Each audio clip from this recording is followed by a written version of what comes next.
Oh. Ba't di ka tumitingin sa dinadaanan mo?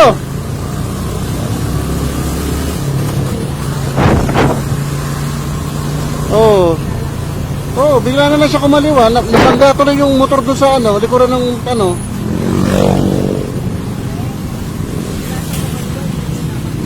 Oh.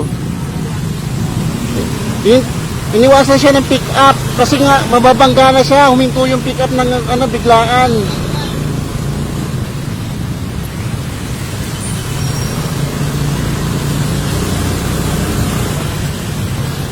Di na disgrasya yung nando sa likod ng ano pick up.